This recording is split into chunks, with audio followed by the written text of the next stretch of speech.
Yes. Welcome to another episode of Comics and Sweet Tea. So glad you could join us again. Uh, my dog Frodo wanted to get in on the action today, so this will be his debut on the channel.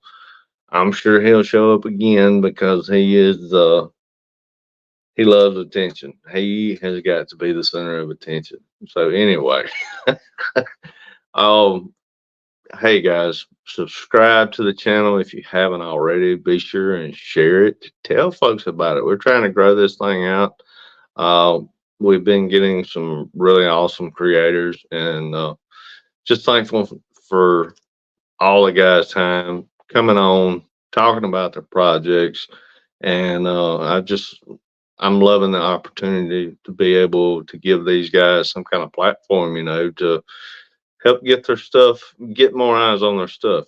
I mean, because there's some really great projects out there.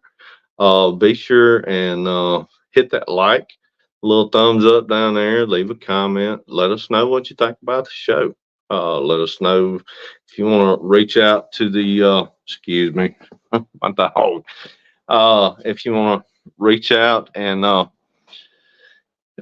contact me, just hit me up. We can DM. If you're interested in being on the show, hit me up. But without further ado, I want to introduce Jeff DeMars.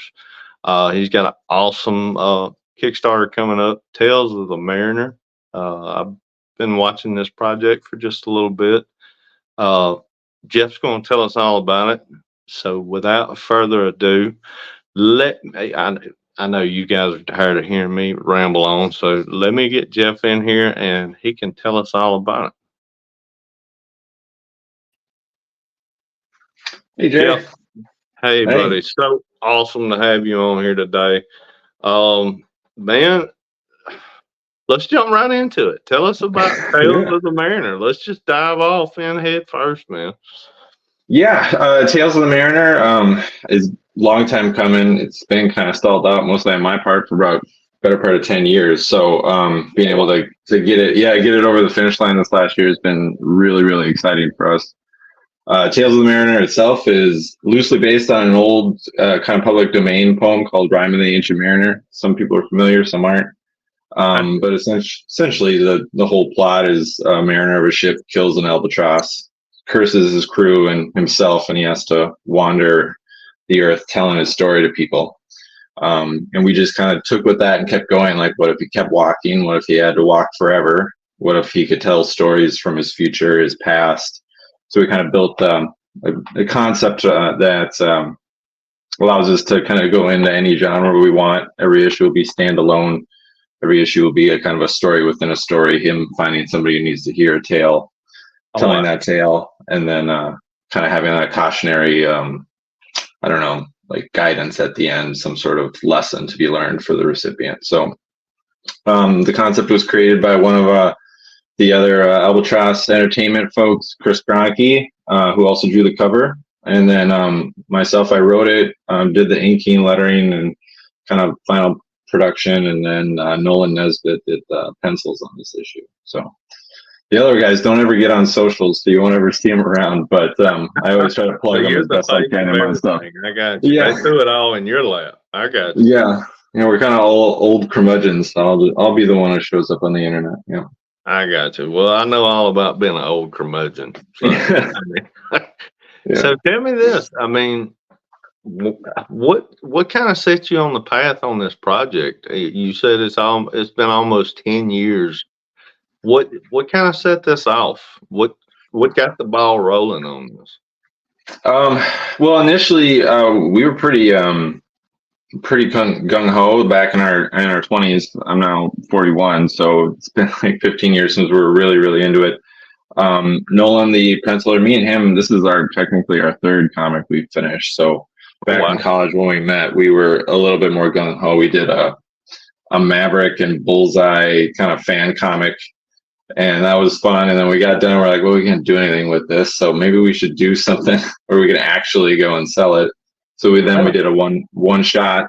After that, that was probably back in like 2009, and then moved on to Tales of the Mariner, and that's when things for me, life kind of just stalled out stuff, and I finally here in the last year kind of ran out of excuses of why I wasn't just getting in there, because it was all on me. The inks or the pencils were done. I just needed to ink it, letter it, get it out. And so last year, I finally ran out of excuses. I had a nice office for all my art and all that. And I don't know, I just kind of had to tell myself either doing it or stop thinking about it. So I decided to do it and get it done. And over the last year, I did all the lettering, and probably I still have like 16 pages of pencils to go. And then I drew the back cover and all the other post prep stuff. We just did zip tones digitally. We didn't do colors, so it's a black and white book. Gotcha. I know all about that. You get to the point where you got to shit or get off the pot, so to speak. Yeah. Yeah. I hate to put it bluntly. I mean, it just comes down to that. You know, you have to be willing to bite the bullet and just put it out there. You know, nobody's going to do it for you. Nobody, you know, you just got to get out there and push it on through, you know. Yeah. And I mean, that's pretty much it. You know, I just had to get pretty real with myself. And at that point I said I wanted it. And at that point I was pretty committed. I don't get a lot of time. I got kids and a full-time job. So I get maybe 1 to 3 hours every night to do stuff, but I've been pretty religious with it. And yeah, I'm meeting some other folks here locally and seeing how hard they're working on getting stuff out. It just kind of seems silly. Kind of benefit to my kids who are younger. They love it. They come down here and they'll draw stuff, give me character ideas and things like that. So that's been kind of fun to do more bonding with them on this stuff, and kind of motivates me to keep going. Right. I tell you, one of these days I'm gonna have to post it. I've got a picture of my son. He was maybe 5, maybe, and I'm sitting at my art desk working, doing some sketches for this book. You know, and he's 22 years old now. You know, time flies. Yeah, I mean, that's how long. I mean, it's been longer than that. I was sitting on mine since high school, you know, and you just get to the point where you just, you know, and technology has finally caught up with us. You know, it's almost, it's like you said, there's no excuses. If you've got a story and you can do the art, but mainly you have to have willpower at the end of the day to just see it through. You know, just finish the work. That, you know, I went to Fan Expo here a while back, and these young kids were coming up to me for advice, and I'm like, hey, you know, I'm the one that you need to be asking. I said, I'm still trying to get my foot in the door. Like, oh, you got it out there, and you got all this stuff. And I said, well, let me tell you this. I said, put it out there. Quit sitting on it. Just get it out there where it can be seen, where you can get eyes on it. And I mean, the following will come. You know, that's just all there is to it. And I credit my daughter all the time, because she's the one that really kicked me in the ass and got me started on this path. You know, I mean, I run out of excuses, and she just told me. She said, "Well, what are you waiting on, Dad?" Yeah. I said, "Well, I mean, y'all are grown. I'm a middle-aged man. What's the point now? I mean, really." She said, "Well, you're not dead," and I'm like, "Yeah, thankfully." I mean, I can't argue with that. You're exactly right. So, and I mean, history was made, so to speak. Yeah. And I'm going into my 5th book. So. Yeah, and I bet it feels great. I bet there's not a day that you would change all of it. And I think for me, I could probably go on a laundry list of like anything I put in my way. A lot of it was me. I just would make stuff up. And once I got to a place where I stopped wasting time removing hurdles and just started working. And I think the other big thing for me is I had to just accept the fact that like this could just be for me. Like this doesn't need to be for anybody else. I need to stop. I need to stop caring about, will I sell any copies? Will anybody ever tell me if they like it? And just realize, like, at the end of the day, I'm gonna have something I can put on my shelf and I can hold, and that needs to be enough for me. Yeah, and if the rest of this doesn't happen, if nobody, if the Kickstarter fails or anything like that, and I never really do anything with it, that's got to be fine. And once I really got there, it was more about me and what I could do, and some people I could meet along the way, and that made it a lot more fun. Got rid of all those worries, all those things, kind of being like, wow, you're wasting your time or things like that. And this isn't a waste. This is a pretty cool thing that I've finished and we've got along with my friends. So right, I promise you this: you'll never regret it, Jeff. yeah, I mean, you won't, man. It's something, no matter what happens going forward, you'll cherish this the rest of your life. You had this story in you put the time in, and you've seen it through to the end. Mhm. Win, lose, or draw, you did it. That's the main thing. But I'm telling you right now, this thing is not going to fail. We're going to push it. So don't Thank even you. worry about that, man. I'm setting the goal like $300. So if I can't get $300, I'll pony up the rest of it myself. Well, you're going to do well more than $300. We're going to make sure of that. We're going to push. Well, thank you. So let me ask you this. I ask every creator I have on here. Say this thing is just, I mean, it just comes out of nowhere and hits people square in the teeth, and they just love it. You've got movie producers calling you. You've got cartoonists. Careful. Yeah, it can happen, man. I mean, it's crazy the eyes that are actually on Kickstarter now. People are, especially these movie studios and Amazon and Netflix, they're looking for content, man. They're looking for IP everywhere. I promise you, they have guys set aside that is their job to look over these crowdfunders and look for ideas for shows. I promise you. So say that happens. Say that happens, and they come knocking on your door. Would you do a series? Do you see this as a series, a movie, or going into cartoons? Maybe. Which what direction? Yeah. You've got the choice. What direction do you go?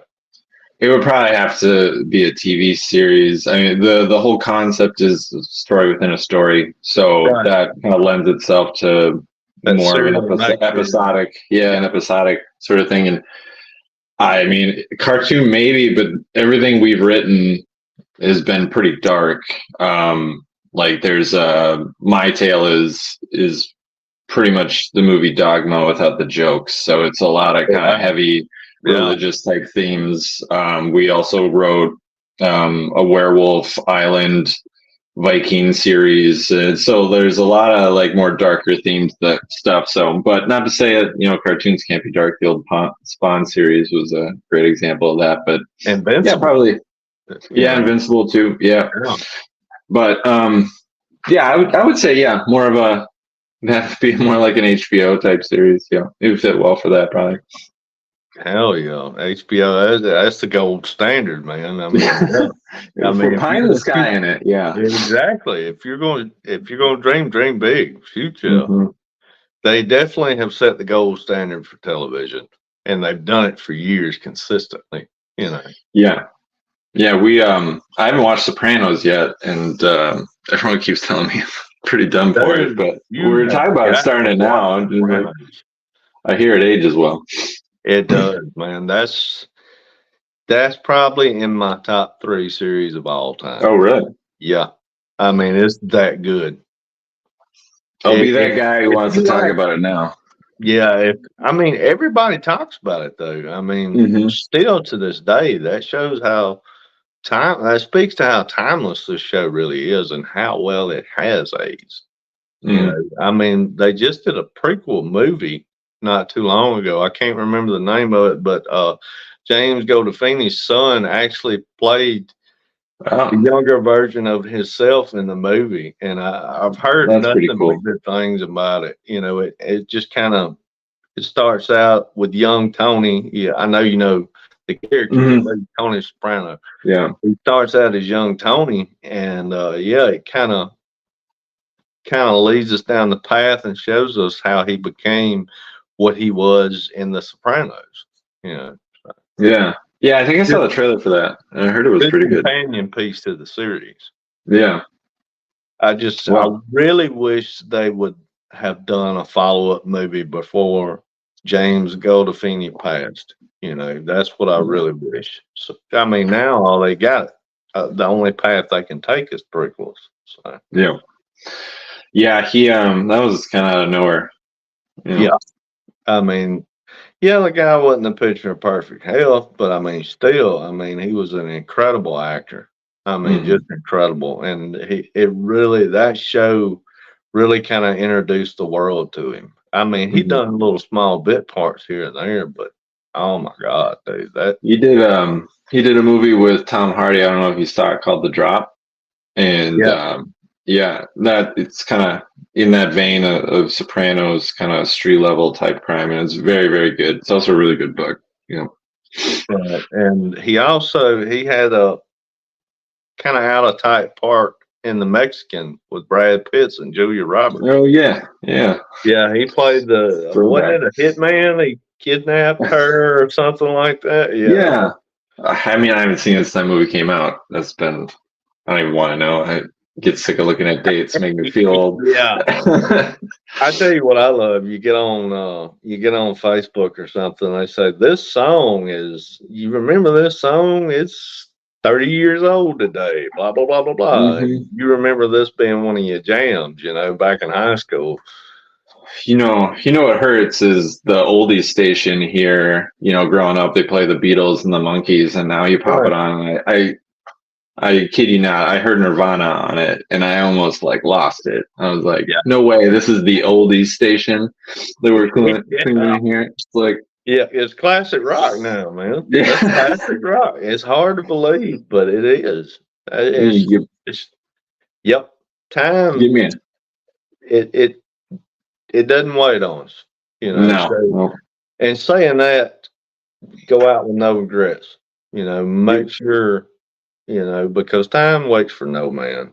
Just go ahead and do what you're gonna do. You know. Mm-hmm. Yeah, no, I think, yeah, I mean, wiser words for sure. I think most I get mad about all the stuff like parents told you when you're younger and they become true. And one of them is that like it's a blink. It feels like a blink. Like all of a sudden you Yeah. wake up and you're older and you got kids and you're like, well, that went quick. And then you get mad at your dad who told you that your whole life, and you're like, I don't believe you. I'll be young forever. But Yeah. you know, I remember, I'll never forget as long as I live. It was right before I graduated high school. My dad sit me down and he just told me, he said, son, he said, you need to slow down a little bit. He said, quit trying to rush to grow up so much. He mhm, said, it's going to come quicker than you could ever possibly imagine. He said, enjoy this year. He mhm, said, because as soon as you graduate high school, you're going to blink and you're going to be 40 something years old with kids of your own. And you know, I think every parent gives their child that speech, but I mean, he hit the nail yeah, on the head. I mean, he really did. I mhm, blinked and here I am 46 years old. I got two grown children and a grandchild, yeah, yeah. you know. Still doing what you want to do, though. I think Yeah. there you go. I It mean, sunk yeah. in. Yeah. Seeing it through, man. So tell me this, you talked about your kids, you talked about your family, you setting your schedule for doing the book. What was probably your biggest challenge getting through to the finish line with it? The balancing act. What was the biggest challenge? Um, Honestly, I think for a long time it was I needed life to maybe calm down a little bit. But right now I got like a really stable job that's not asking me to do crazy hours. It's from home too, which Oh is an added wow. benefit. Yeah, I can just like pop over. My art desk is just right over there. I can pop over at any second and do a little bit of drawing if I want. But I think it was really just the being focused and setting new habits. And once made it normal for me to be like 9:30, you're going downstairs, you're going to work, and that's it. And Right. to be quite frank, I did have to cut out everything else. And it was hard for a while. It's like no video games, no sitting down to watch every show you ever want to watch, and just focus. And once you kind of got over that and you set those new routines, it was actually quite easy. And I think the only other hurdle I had left was I do traditional inking, and I would get really in my head if I had had like a couple of drinks about doing it.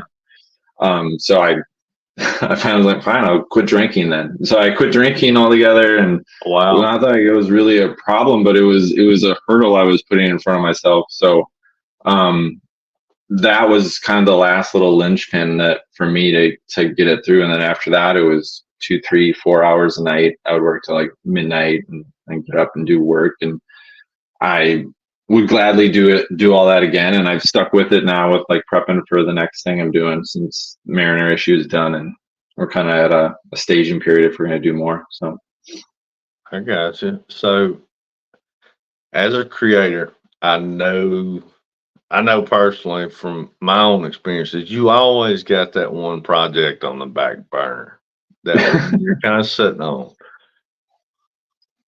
We don't have to get into it if you don't want to, if you don't want to spoil it, but is there any other project that you're kind of sitting on that you would like to talk about?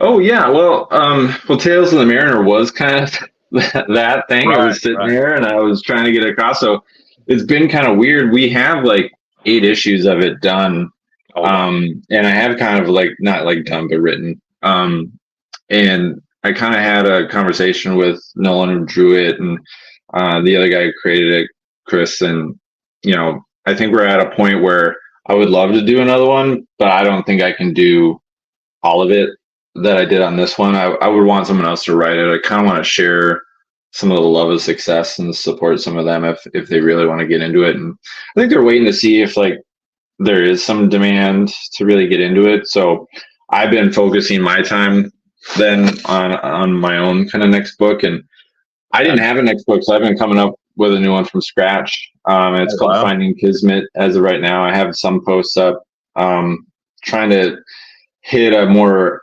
upbeat tone. Right. The Tales of the Mariner is a little gloomy, and I don't want to show like people's parents it and stuff. So trying to do something a little bit more upbeat, and I keep using the reference of kind of like Princess Bride mixed with more kind of modern day and maybe like Die Hard, so like an action Princess Bride. So it's just Oh, gonna kind wow. of try to be like Wow. That's a a big, fantasy.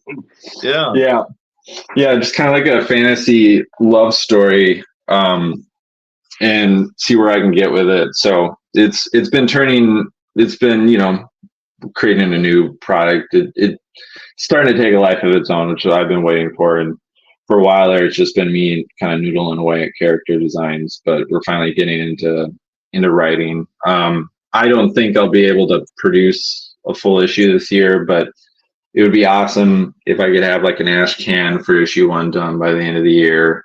So I'll have Right. something for the next, like, I plan on doing conventions and stuff here locally, so I won't just be plugging the same book for a couple of years in a row. I'll have something else I can throw in here soon. But this one I'm going to try to do the art too, so do it front to back, writing all the way through to the end. So Awesome, man. Awesome. So, kind of, what got you into comics, Jeff?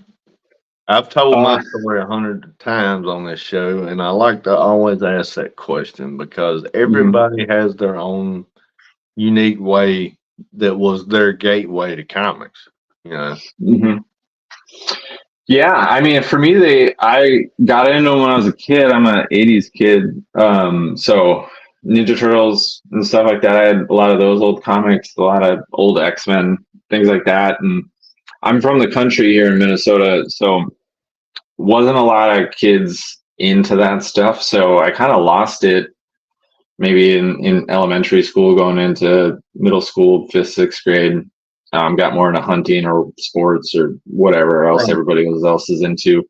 And then I met, or became not met, became pretty good friends with the cover artist and the creator of Mariner in like seventh, eighth grade, and he got me back into comics, and sort of that it sort of stuck with me from there on out. And I still remember the first time I went to the comic book store and I got a Beast Marvel Comics Beast miniseries #1 drawn by Roger Cruz, and I can't forget that comic book. And I don't know why. I don't even know what it was about, but some about that cover and the art, like it's just ingrained in my memory, and Right. kind of been with it ever since. And not too long after that, a series by Marvel called Earth X came out, and I kind of, for the first time, saw like what comics could be. I'm like, this isn't a joke to everybody. Some people are really taking this seriously and writing something complicated and deep and not really about action with art that's not the Marvel style as John Paul Leon.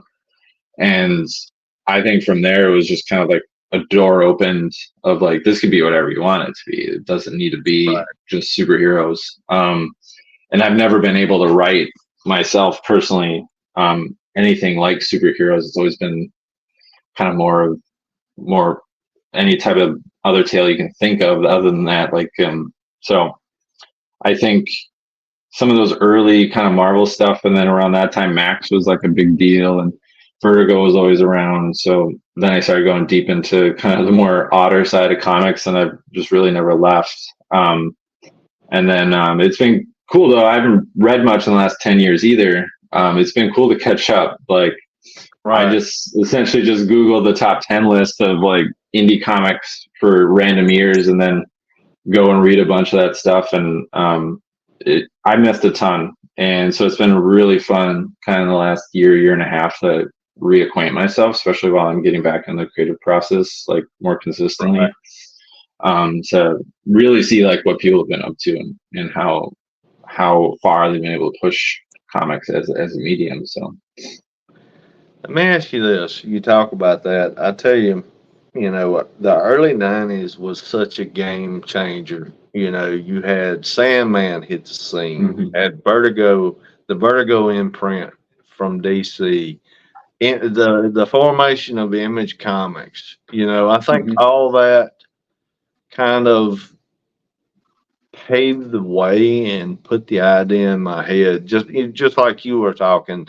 It doesn't have to be just superheroes. This could be anything we want it to be, And what do you think I recently read, I can't remember the venue I was looking at, but Vertigo is fixed to make a comeback. I mean, are you reading any mainstream current titles right now, or are you just going back through the catalog of indie? Yeah, mainstream stuff, like big two things. I've been reading the new Daredevil, and I'm gonna totally butcher. I don't remember the creative team on it, but the one where Elektra's been taking over the Daredevil mantle. Yeah. I do still things on via trade. I don't get into the monthly so much anymore, just because it takes up so much space, and I really want everything I get now to be on the shelves. So I'm a little behind on anything. But yeah, there's Daredevil's been. I haven't ever stopped reading Daredevil. That's been good for ever since Bendis, really. Other mainstream things right now, I did the whole kind of Zack Snyder run, or Scott Snyder run on Batman with Greg Capullo, and I know that's been over for a bit, and been kind of searching for the next kind of big DC title, though I've never really been a huge fan there. But for the most part, yeah, I've just been more in the indie side of things, like Paper Girls and Saga and things like that, of the current ones still kind of around, that I've been reading. But I've been all over the place. I could show you, like, the library system here is also, fantastic for if you want to just try something. They got everything digital now, which to me is insane. I'll go read a list, and pretty much every one of them I can get at any point on my tablet just from the library. And that's awesome. yeah, that's good for, my kids get to read a lot of stuff and get exposed to it. And, I know some people think that the library is just kind of like almost a thief of profits, but I buy most everything that I like. And, Right. I'm only spending the money I have anyways. So if I'm reading a bunch of stuff that at the library and buying half of it, it's better than the none. I don't buy as much when I just have to take a shot at stuff. So I got you. So yeah. let me ask you this. Going down the path you're going right now, where do you see your comics career in, say, 5 years? Where would you like to be? Um, I think being so honest with myself on this stuff, I just want to keep making things. I kind of Right. view, one of my big hurdles back when I wasn't inking our current book was that I wanted to draw. And every time I was like, well, if you learn to draw, you're essentially ignoring this thing you got to do. And so I would do nothing. And so now that it's done, that was a big thing. So I think I need to draw something. And, I hate talking about being old all the time, but I probably got like 10 years left of being able to do stuff like that. Like all of a sudden your body hurts or your eyes go to junk on you. And so it's kind of now or never. And my stance on this is just personal achievement, if nothing else. So I think in 5 to 10 years, if I'm still putting out new things and I'm still able to go to some cons and make some friends, like I think that'll be it for me. I don't need a lot like other than that. And I think at the end of the day, if I could come to a bookshelf and grab 2 or 3 or 4 whatever things off the shelf and show them to people, I think I would be really, really stoked to have that for the rest of my life. So the rest of it just be gravy, I think, if something good were to happen. But if not, I think I'd be more than thrilled with just getting some stuff done. Dude, I think you're seriously cutting yourself short on your age. I mean, I've run into some of the guys, and I mean, they're in their 70s, dude, creeping into their early 80s and still Yeah. doing cons and still, still drawing. And I mean, you got LASIK now for your eyes, you get glasses. Don't cut yourself short, man. I want to do this till they put me in the ground. Yeah. That's where I'm Yeah. at. Yeah, I think it's that attitude is more of kind of lighting a fire when I do it to myself. It's kind I of a don't want to. bummer. Yeah, I've done too much of this sitting around going, I got time. Right. So I'd rather just trick myself into thinking I might die tomorrow, and so I keep going. Okay. Yeah. I mean, you got a good point. We're not promised tomorrow, so it's best to make the most of today. Mm-hmm. I get that. Yeah. So, what is your favorite thing about the medium of comics? Maybe the storytelling aspect. You can do absolutely anything with comics. I mean, it's wide open. People just don't. You say comics, some people kind of snigger and laugh and say, "Oh, it's tights and superheroes." But what's your favorite thing about the medium? I think, you kind of nailed it there. To me, it's how varied it can be. People talk a lot on any podcast you listen to, and I listen to quite a few, and everyone kind of says the same thing, but it's just so true that it's kind of such an accessible form of media. Like you don't need big budgets. You need a couple of hungry folks with a couple of different skill sets. And if you're lucky, you can get one person who can do it all, and they can get you a big budget action film if they want. They can get you a low budget indie drama film if you want it. And I think that's it. There's really no limits to anything other than what you're willing to put into it and the creativity you can bring to it.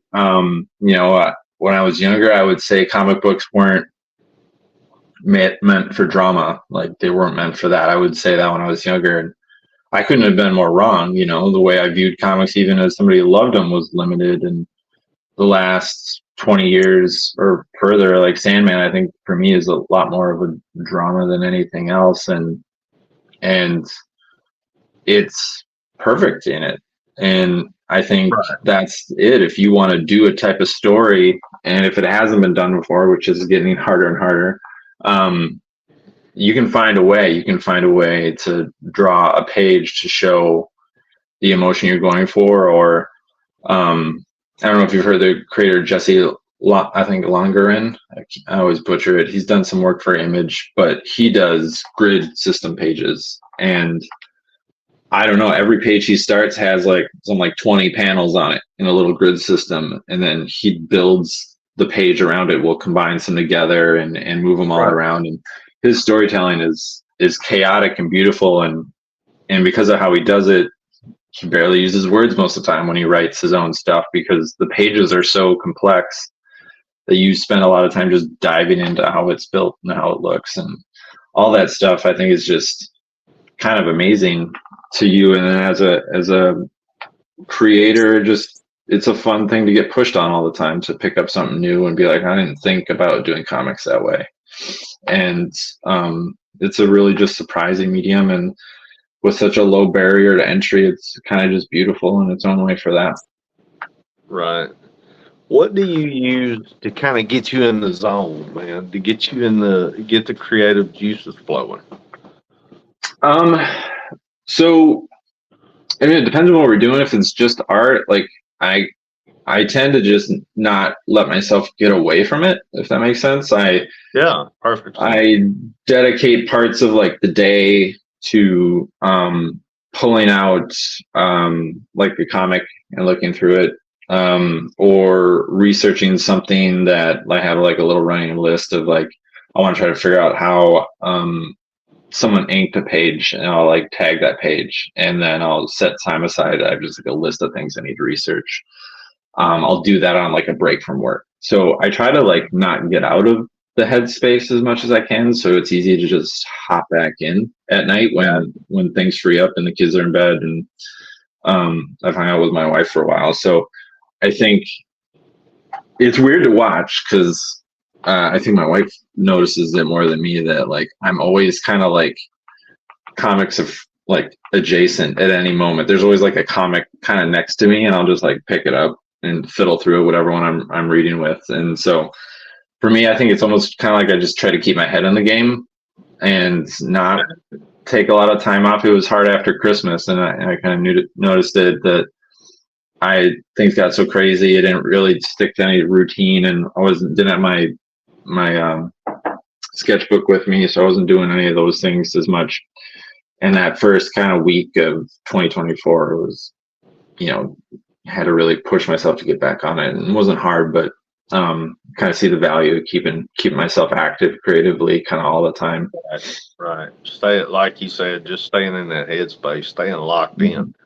Because Yep. I mean, it's just like anything else. It's just like going to the gym. You've got to commit to doing something with it every day, to stay locked in like you need to be. Yeah, and I'm trying to think of the theory I heard of at one point, that I try to do it, and I don't know if it works, but essentially passive thinking is the concept that you'll take like 15 minutes in the morning, something you're trying to figure out, like some sort of maybe a plot or a new comic book idea. You spend 15 minutes in the morning really intently thinking about it, like going through what you have so far, thinking about it, and then you just drop it for the day, and you don't do anything with it consciously. So it's subconscious. That's what it was, subconscious thinking. And you come back to it that same time the next day. And so for 24 hours, the concept is that your subconscious has been noodling away at it. And I don't know if it works. It's never like a eureka thing for me so far, but every day when I come back to it, I find it pretty easy to find advancements in that moment. And I don't know if that's because there's something to it, but it's another big kind of thing that I try to do like right away in the morning before I start into my workday. And the only real benefit I've seen, other than it seems like it pushes things along, is it just starts my day off on a more creative kind of bent. And I do more kind of IT things, and a lot of times like advanced reporting and kind of SQL work, that I really benefit from that sort of like start to the day with creative thought. Really helps me kind of think of some of the other stuff for work too. So I've stuck with it just for the intangible benefits for work, but it has, I feel, helped me kind of stay in a pretty creative mindset throughout the day. Gotcha. I'll have to try that, man. I've never heard of that. I'm definitely gonna have to try it though. I heard it on another podcast. I'll try to find, if I find it, um, I'll send it to you. But it's nothing appreciate more complicated than just just thinking about taking what you it. Yeah, want at the morning and focus real intently for like 15 minutes and just let it go and see what happens. I gotcha. Which I tell you, I mean, I pretty much live in my own head a lot of the time anyway. You know, when I'm not at work, my wife, she'll say, "Well, what are you thinking about?" And I'll be like, "Well, I'm thinking about this page or this plot Yeah. line that I'm working on in the book," and she just gives me that look, and I know that look. It's like, you fucking nerd, you know. But anyway, I let me also am ask you saddled this. with a wife who doesn't like comic books that much either. Yeah, let me ask you this, little off topic. What Yeah. do you say to the comics doomsdayers that are saying comics is dying as a medium? What do you say to that?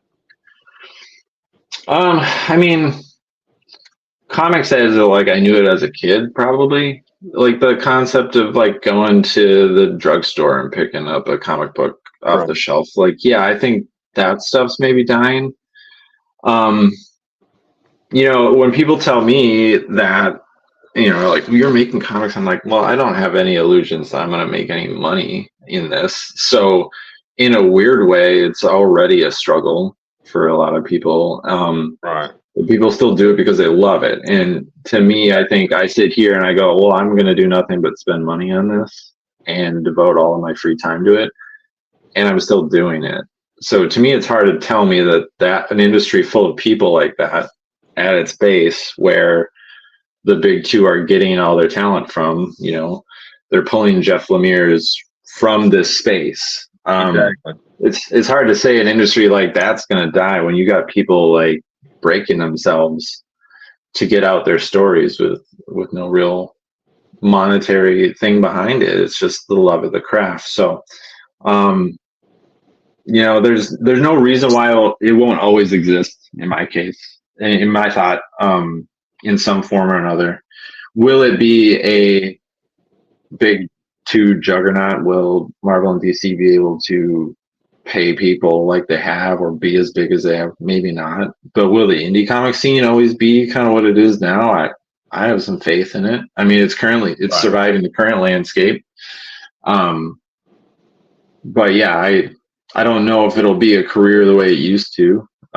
Maybe in the '90s it was a little bit more of a, yeah, I can get into comics type idea. Right. But I don't know.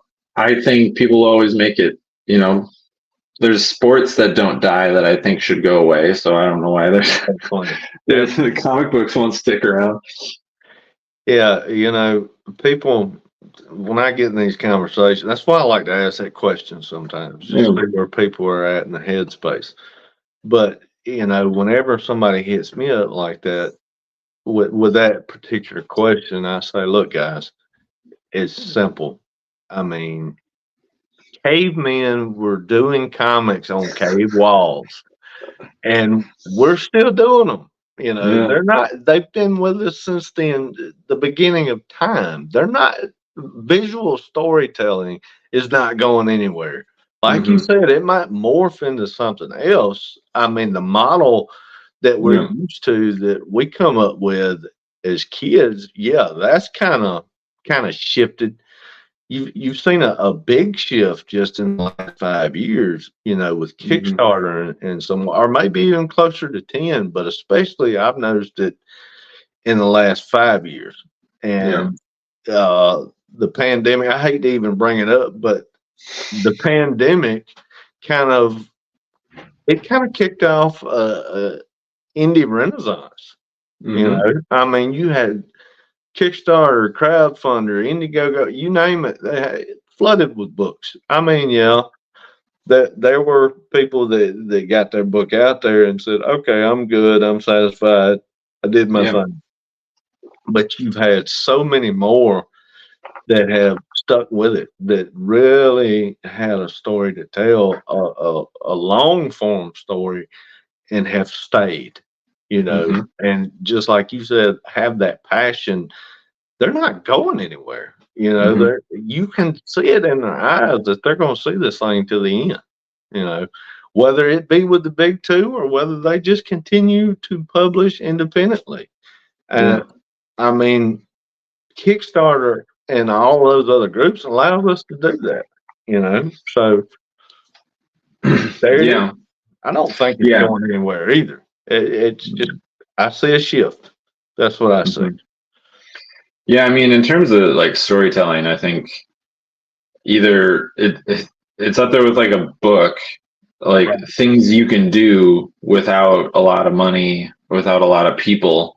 I mean, if you ask me, I think large scale movie productions are less sustainable than comic books are as a Exactly. medium. Yeah. And I actually have a few up there that you read the opening kind of intro to it, and they're like, this is a screenplay that got some attention and then fell out, so I turned it into a comic book. And you're like, well, there you go. If that's Right. a thing, like there's other mediums that use it as even as a fallback, and God. have a budget to put out a really cool comic book.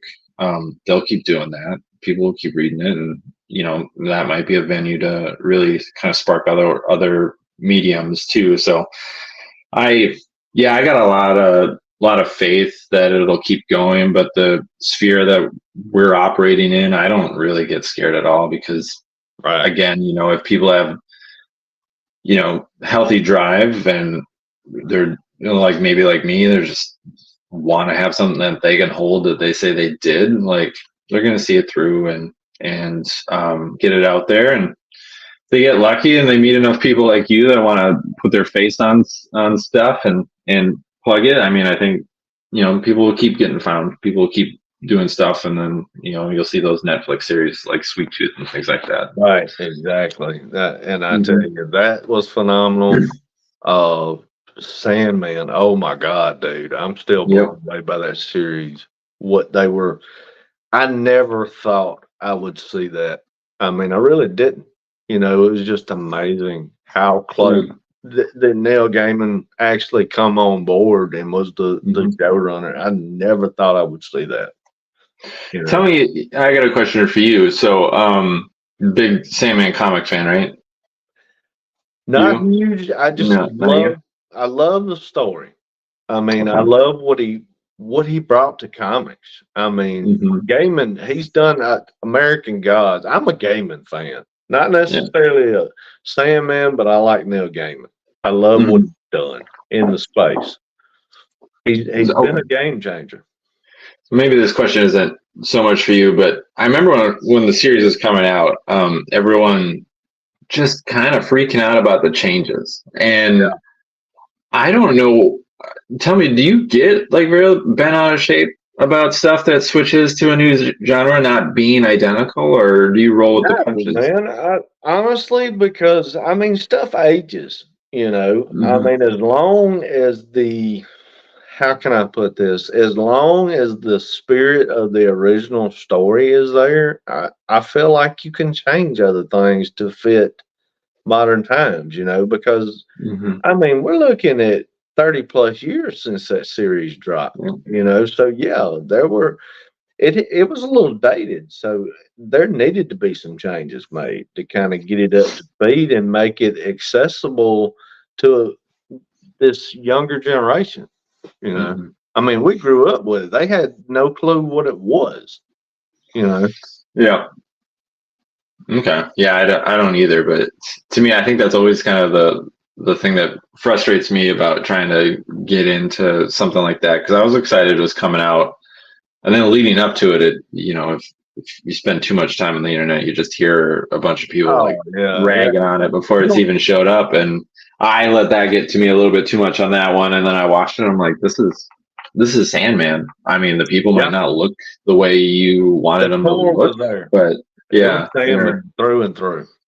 You know, I had a harder time with American Gods being what I wanted it to be. yeah, And yeah, it was mostly because definitely. the book was so perfect in my brain that Right. they should have just followed the book like to a Yeah, T. word for word, pretty much. Mm-hmm.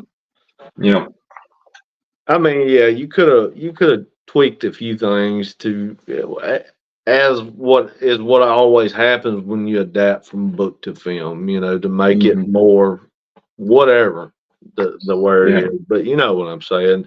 That book was Mm-hmm. perfect. That you didn't need the changes. You didn't, Yeah. and they got away from the core of what it was. As long as something, like I said earlier, as long as it stays with to the spirit, the core of the story, I'm Yeah. good with the other changes. I can deal with that as long as Mm-hmm. it doesn't completely change what it was. People piss and moan and bitch about Watchmen, Zack Snyder's version, but I mean, it was pretty much a panel by panel adaptation. I mean, it Yeah. was perfect. I don't Yeah. see why they could bitch. He didn't change anything, really. Mm-hmm.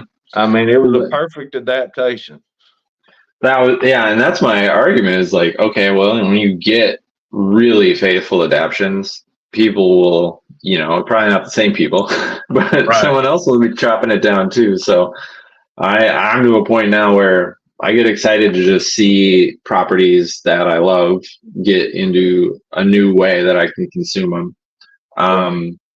And if I like it, I like it. If I don't, it's a different thing in itself. And I think it's Frank Miller had a lot of fights over having his name on some of the properties because his stance. I'm pretty sure it's Frank Miller. Might have been one of the other older guys like Alan Moore or something. But essentially, their thought is like, this is not what I did. This don't put my name on it, and also don't be upset if it's not my comic book because it's not my comic book. It is something based on my comic book, and it Alan ceases to Moore. be what Yeah. it ceases Alan to be Moore what I was did. the main one.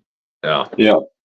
And I think, Frank Miller had a fight with, I think, Spirit, maybe when they adapted Spirit or something like that. They wanted to throw his name on it, and he's like, I don't want my name on it. And yeah, so I take more of that Alan Moore stance on it. It's like, I made that comic book, so this is just something different. You can either judge it on its own merit, or, Right. kind of Right. leave it alone. Gotcha. I mean, you get into that, people are going to shit on something one way or the other because that's what people do. I mean, that's Hmm. what the internet is. I mean, I judge it myself. I don't listen to critics. I damn sure don't listen to the internet. I mean, if there's something that even looks like, it's going to be even close to something that I gravitate to, I'm going to give it a chance. I mean, Hmm. because everybody looks at something differently. You got your own perspective, your own whatever. I tend not to listen to any of that background noise. Write a book on that. Tell me how to do it. I might do that one day. I might do that. It's you like what you like. Hmm. Period. That's where I'm at. I've gotten to the point in my life, and I've always been very independent anyway, and not really give a shit what people thought. Hmm. And I talk to a lot of creators, and they let a lot of background noise get in their head, and it messes with them. And I Yeah. I try to tell them, hey, find someone to block that out. It's not the easiest thing, but at the end of the day, you said it earlier, you got to do what makes you happy. Hmm. Just that all that other stuff is just white noise, man. White noise. Yeah. I mean, I'd probably be one of those creators. Like if you talked to me like 2 years ago before I really started doubling down again, I got real in my head about everything. I wouldn't tell anybody about my comic book stuff I'd done in the past. I still kind of have like separate, like my Instagram is just for art. I have like a me one for like my family and things like that. I don't really Yeah. mix those things together still. Right. And it's a thing I've been working on to just be like, no, this is the thing I do. It's something to be ashamed of, and No, certainly it's not. something to be proud of. And it's been a big Right. shift for me to get in that headspace. And we have some local kind of comic book meetups that I've gone, some drink and draws, and some other things. And it's really kind of encouraging to see. I mean, to me, they're kids, but like people in college just so proudly doing like their own comic books, and Right. how they use it as not really just about stories. Oftentimes it's a way to deal with whatever traumas they're going through or whatever hard times they're going through. It's an outlet, and a healthy outlet at that Right. at Right. the end of the day you can process some things you're going through and hold something and sell something to someone else who may or may not, may just get some entertainment, may also get the same sort of personal growth from it. And Right. I mean, that's, to me, that was one of the more eye-opening things. I got my old butt out the door, and I watched some kids like do a thing that I keep telling myself I should do, and doing it pridefully, and not feeling weird about going to a brewery and pulling out comic book stuff, Yeah. in front of strangers. And I'm all up in my head about that stuff. So Right. I think I've been trying to let my hair down more about those things, and get more comfortable, and so I don't put things in my way, which is what that is essentially. It's just putting things in your way. Gotcha. Well, Jeff, I sincerely appreciate your Yeah. time. Thanks so much for coming on the show. Um, they're not down there yet because this is a pre-tape, but once this thing airs, down in the description right below us down here, you will find all the links for Jeff's stuff and his upcoming project, Tales of the Mariner. Be sure follow Jeff. Jump on the Kickstarter page. This thing sounds incredible. I'm gonna do everything I can to help you push this thing, man. So you guys do the same thing. We can't do anything without you. We don't have the big two doing ads for us and all this kind of stuff. It's all by word of mouth. So hey, jump on Jeff's page, on his socials, on Instagram. Share his work, guys. Share his link. Share the Kickstarter. Help Jeff get the word out there, and let's get this incredible story made, and where he can send it out to all of you. And hey, we get another awesome title out there. Yeah. You heard Yeah. what the man said. He's got 8 issues already, pretty much done. So this it's a great new original story, and we're just waiting for you to pick it up. So do that. And I'm going to tell you guys again, if you haven't already, subscribe to the channel. We're trying to grow this thing out. You guys don't know how much this means to me to be able to bring guys like Jeff on here, and talk about these projects. I mean, let's keep it going, guys. Let's grow this thing out. Let's make it let's make it huge. Let's get all the independent creators we can on here. Let's grow this channel. Uh, like, share, comment, all that good stuff. Hit that little bell so you can get the notifications so you don't miss any awesome episode or any incredible creators. I always get my fingers mixed up like this guy right here. But anyway, Jeff, anything you want to plug other than what I've already just talked about? Tell them where they can follow you, or it's going to be in the description, but you can Yeah. tell them too.